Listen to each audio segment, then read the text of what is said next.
जीवन हमें एक मौका देता है, इसलिए जब भी सही कॉलेज चुनने का समय आए तो सिर्फ मंगलायतन यूनिवर्सिटी आपके बेहतरीन भविष्य और सर्वांगीण विकास के लिए। नमस्कार दोस्तों, आप देख रहे हैं जागरण जोश और मैं हूं आपके साथ सिमरन राजपाल। इंडिया में हर 10 साल में होने वाली जनसंख्या गणना यानी कि पॉपुलेशन सेंसस हमारे देश के लिए कितनी महत्वपूर्ण है ये हम सभी जानते हैं, लेकिन ये होती कैसी है, इसका पूरा प्रोसेस क्या है और इस बार क्या खास है, चलिए जानते हैं सब कुछ डिटेल में इस वीडियो में। ऑफिशियल अनाउंसमेंट्स के मुताबिक इंडिया का 16th सेंसस 2 पार्ट्स में कंडक्ट किया जाएगा। देश के ज्यादातर हिस्से के लिए रेफरेंस डेट 1 मार्च 2027 है, जबकि रिमोट और बर्फ से ढके इलाकों जैसे लद्दाख, जम्मू और कश्मीर, हिमाचल प्रदेश और उत्तराखंड के लिए 1 अक्टूबर 2026 है।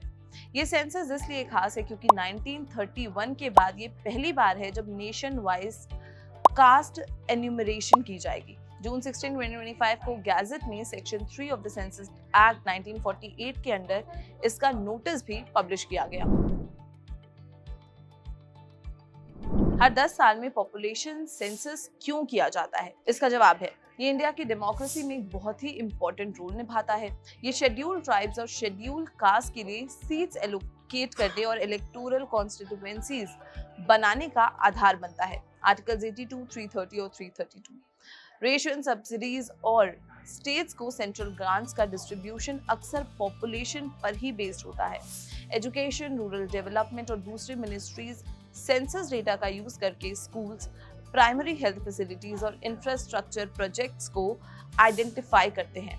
ये कोर्ट्स, प्लानर्स और एकेडमिक्स को माइग्रेशन, अर्बनाइजेशन, एम्प्लॉयमेंट और फर्टिलिटी पैटर्न्स को समझने में भी मदद करता है।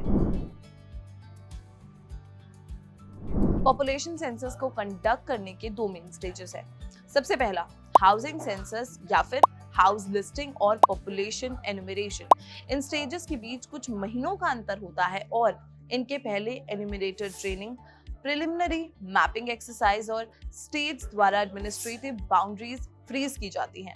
अंदाजा है कि लगभग 30 lakh enumerators, mostly school teachers, इस सेंसस को परफॉर्म करेंगे। इसके अलावा ट्रेनिंग के लिए 46,000 ट्रेनर्स और डिस्ट्रिक्ट लेवल पर 1,20,000 फंक्शनरीज सुपरवाइज या सपोर्ट करेंगे। हाउस लिस्टिंग फेज में देश के हर बिल्डिंग में जाकर और घरों और बिल्डिंग्स के फीचर्स को डॉक्यूमेंट किया जाता है। एन्यूमरेटर्स ये डेटा कलेक्ट करते हैं, घर के हेड का नाम, कितने लोग रहते हैं, बिल्डिंग का यूज रेजिडेंशियल या कॉमर्शियल, कंस्ट्रक्शन में यूज किए गए मटेरियल्स और जो काम कर रहे हैं उनकी संख्या, ओनरशिप स्टेटस, इलेक्ट्रिसिटी और वाटर सोर्सेज, टॉयलेट का टाइप, कुकिंग के लिए फ्यूल और टीवी, फोन, कार जैसे एसेट्स की अवेलेबिलिटी। ये डेटा इंडिया के हाउसिंग स्टॉक, लिविंग कंडीशन और फैसिलिटीज तक पहुंच की एक प्रोफाइल बनाने में मदद करता है। ये फ्रेज आमतौर पर 2026 में मार्च 1 से सितंबर 30 तक चलने की उम्मीद है।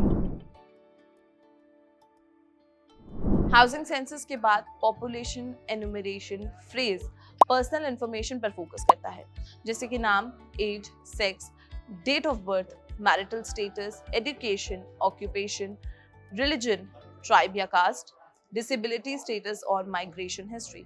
एनुमरेटर्स हर किसी के लिए शेड्यूल कंप्लीट करते हैं, सोशियो इकोनॉमिक और डेमोग्राफिक इंफॉर्मेशन कलेक्ट करते हैं जो सेंसस डेटाबेस का आधार बनता है। डेटा को सेंट्रली प्रोसेस किया जाता है और फ्रेजेस में अवेलेबल कराया जाता है। इस फ्रेज में स्ट्रॉन्ग क्वालिटी कंट्रोल मेजर्स जैसे कि अडल्ट्स और रीचेक्स भी शामिल हैं। पॉपुलेशन सेंसस 2021 में कोविड-19 पैंडेमिक की वजह से नहीं हो पाया था। हेल्थ और सेफ्टी कंसर्न्स के चलते door to door data collection के दौरान वायरस फैलने का रिस्क था, इसलिए गवर्नमेंट को सेंसस को पोस्टपोन करना पड़ा। नतीजन सेंसस डिले हो गया और इसे 2027 के लिए रीशेड्यूल किया गया है। तो ये था इंडिया में पॉपुलेशन सेंसस कैसे कंडक्ट किया जाता है और उसकी पूरी जानकारी। ये सिर्फ नंबर्स नहीं, ये हमारे देश के भविष्य की प्लानिंग और डेवलपमेंट की नींव है। आपका पार्टिसिपेशन इसमें बहुत जरूरी है और इस पर आपका क्या कहना है हमें कमेंट सेक्शन में जरूर बताएं और ऐसे ही और वीडियोस के लिए बने रहें जागरण जोश के साथ। धन्यवाद।